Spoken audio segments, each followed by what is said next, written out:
Hey, what's up guys, it's me your boy Orban Kastake back here with another brand new video and hope you guys are having a great day. So I'm here to give my driver rating for the Monaco Grand Prix weekend.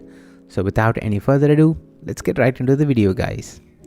So let's start off with the pole sitter and the race winner, Max Verstappen. Well, for Max Verstappen, I gave 10 out of 10. He did not put a foot wrong, he got pole position, he led all through the race and finished as the race winner. What more can you ask for from Max around Monaco?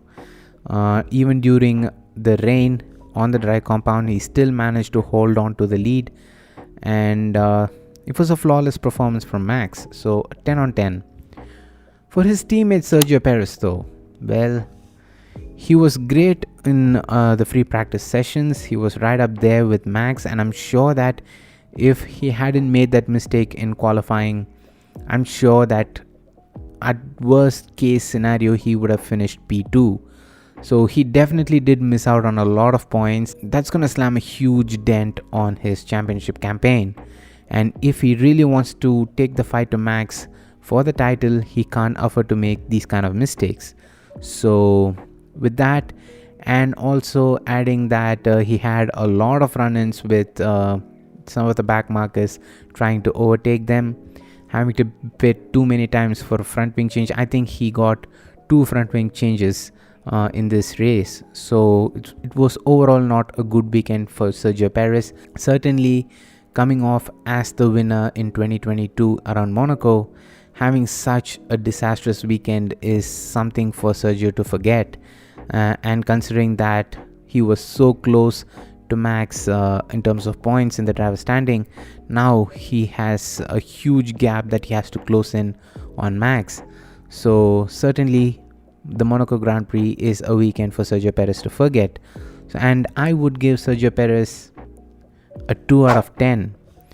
I'm giving the 2 marks just because he was actually on pace with Max during the free practice sessions, and if he had actually got a lap in quali, I'm sure he would have at least qualified P2 and finished the race P2 as well. So he did have the pace. So for the sake of having the pace, I'm gonna give him the 2 points. But other than that, yeah, it was not a good weekend for Sergio Perez. Moving on to Fernando Alonso. Well, if Max gets a 10 out of 10, Fernando also gets a 10 out of 10. He did not make a mistake. He drove like an animal, and for that he gets a 10 out of 10. He gave a brilliant performance in qualifying to get P2, and if it wasn't for that brilliant final sector from Max, Fernando would have had pole position around Monaco. So there you have it. If that does not scream 10 out of 10, I don't know what is. So Fernando Alonso gets 10 out of 10. So moving on to Lance Stroll. Well, again, just like Sergio Perez, it was just not a good drive from him, and someone definitely needs to scream in Lance Stroll's ears that he's having the second fastest car on the grid right now, and Aston Martin really needs to capitalize on the moment that they have right now before the other 2 teams catch up to them. So it's very important for Aston Martin to score as many points as they could with both the cars. And right now, with including the Monaco Grand Prix weekend, Aston Martin has just scored points with one of their cars, and as Stroll's car has not scored a point both in Miami and in Monaco. So I really hope Lance Stroll does bounce back in Spain. Yeah, but for the Monaco Grand Prix weekend, I'm gonna give him a 3 out of 10. He did really well. He did make some moves. I especially loved his move that he made in the Rascas. Wow, now that was some audacious overtake. For those kind of moves, I'm going to give him 3 out of 10. Moving on to Esteban Ocon. Well, the podium finisher. I'm going to give him a 9 out of 10. A flawless drive. He had a brilliant qualifying session. He managed to hold and fend off both Carlos Sainz and Lewis Hamilton, and that is not an easy job. You're fending off a Ferrari and a Mercedes. So I'm going to give Esteban Ocon a 9 out of 10. He did not lose a position. He held his ground to finish P3. Moving on to his teammate Pierre Gasly. Well, I'm going to give him 7 out of 10. It was a great drive from him. Pierre Gasly finished 7th, and if I'm not wrong, he also qualified 7th. So he also held his position. So overall, a great drive from both the Alpine pair. And I'm going to give Pierre Gasly 7 out of 10. Moving on to George Russell. I'm going to give him 7 out of 10 as well. It was a good drive, except for the part that he locked up in the wet weather stint, going straight and having an unsafe rejoin, breaking Sergio Perez's front wing. So for those kind of moments, I'm going to give him 7 out of 10. But other than that, to finish P5, a great result for Mercedes. So moving on to his teammate Lewis Hamilton, I'm going to give him 8 out of 10. Well, he did seem to struggle during the qualifying sessions, but he quickly got on top of it, and in the race he was seemingly more comfortable than George Russell with the car, and he managed to finish P4 with all the chaos that happened when the rain started to fall. Mercedes had a brilliant weekend with Lewis Hamilton finishing P4 and George Russell finishing P5. So I'm going to give Lewis Hamilton an 8 out of 10. Moving on to Charles Leclerc. Well, I'm going to give him a 7 out of 10. I gave him 7 out of 10 because he did impede Lando Norris on his hot lap, and I also heard that the drivers were previously told before the Monaco Grand Prix weekend not to slow down or mess around as they are going through the tunnel in the qualifying session. So considering that after the instructions he still did that, that's gonna cost him those points. But he had a brilliant race. He had a brilliant qualifying session himself to qualify P3. He finished the race P6, which is exactly the position that he started the race from after taking the grid penalty. So 7 points for Charles Leclerc. So moving on to his teammate Carlos Sainz, who started P4 but finished the race P8, if I'm not wrong. Yes, he did finish the race P8. And starting P4, I think trying to pressurize Esteban Ocon, he made one too many mistakes himself, breaking his front wing and being too frustrated on the radio. And the last thing that you want to do around the streets of Monaco is be frustrated. A frustrated driver is just prone to more errors, and that is going to rob some points of Carlos Sainz. And he did clip the wall and had a moment in one of the free practice sessions. Combining all of that, I'm going to give Carlos Sainz a 7 out of 10. So now moving on to Lando Norris. I'm going to give Lando Norris 7 out of 10. He had a moment in Q2 where he clipped the wall, but the team managed to fix the car before Q3.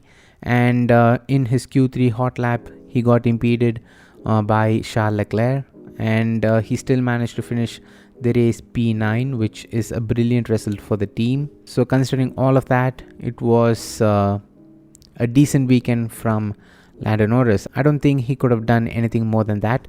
So I'm going to give Lando Norris 7 out of 10 as well. So now moving on to his teammate Oscar Piastri. Well, he did not put a foot wrong. He drove a brilliant race considering he's a rookie in his Formula 1 season. His first time around Monaco in a Formula 1 car. He made no mistakes, had a brilliant race weekend, and it was a decent performance, and he managed to score points in his first race in Formula 1 around Monaco by finishing P10. So I'm going to give Oscar Piastri a 8 out of 10. Moving on to Yuki Tsunoda. Well, I'm going to give him 7 out of 10.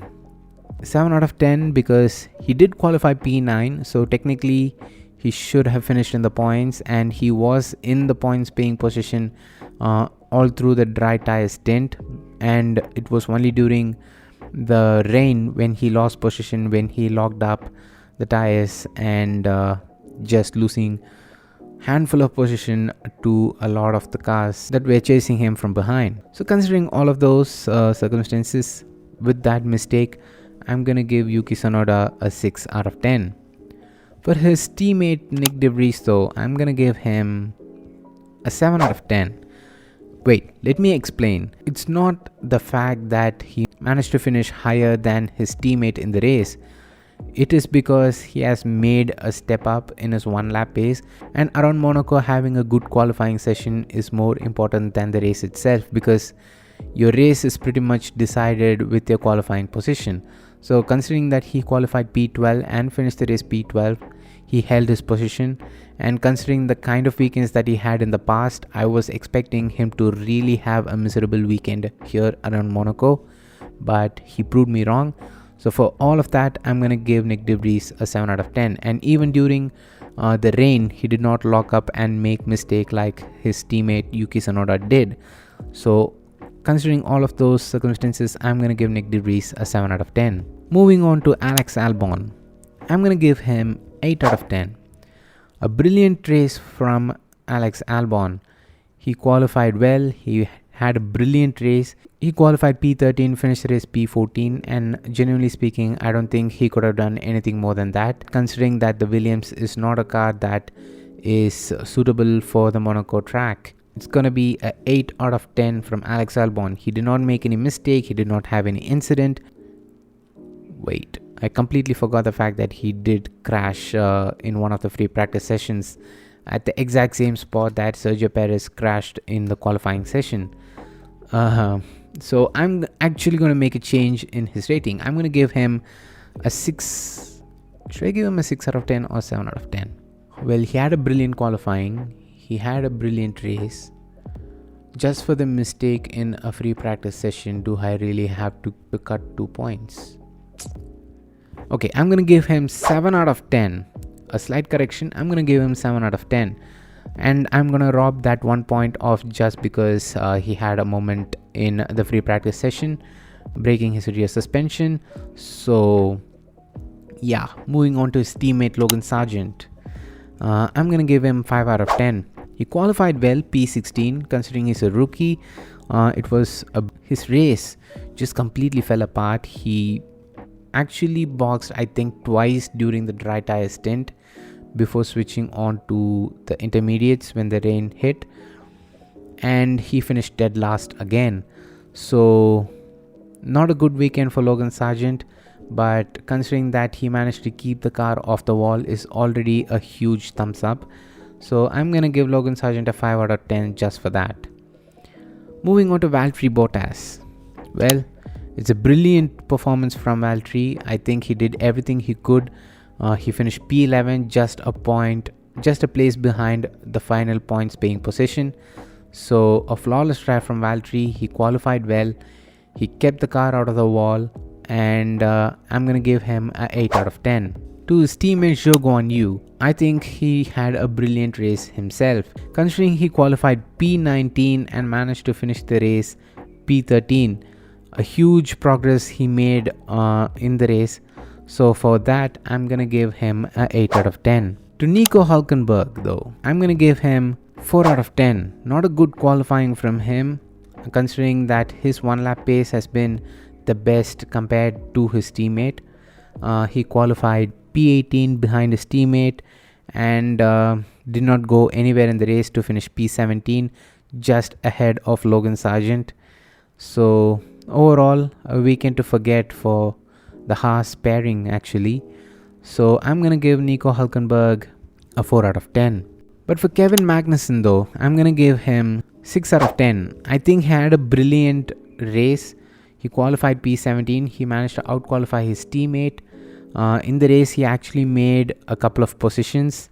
When the rain hit, the team for some reason just hang him out to dry on the hard compound, on a worn hard compound on a wet track, which is just disaster, before switching him onto wet tires if I'm not wrong, and from there on they just retired him off the race.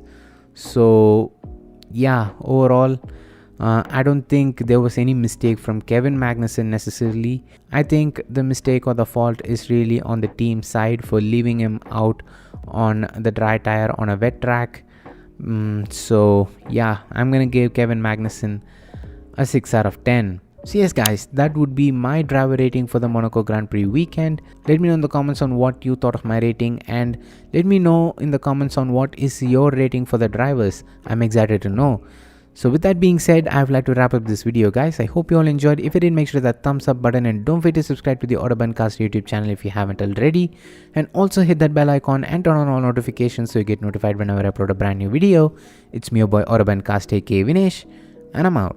Love you guys. Stay safe. Peace.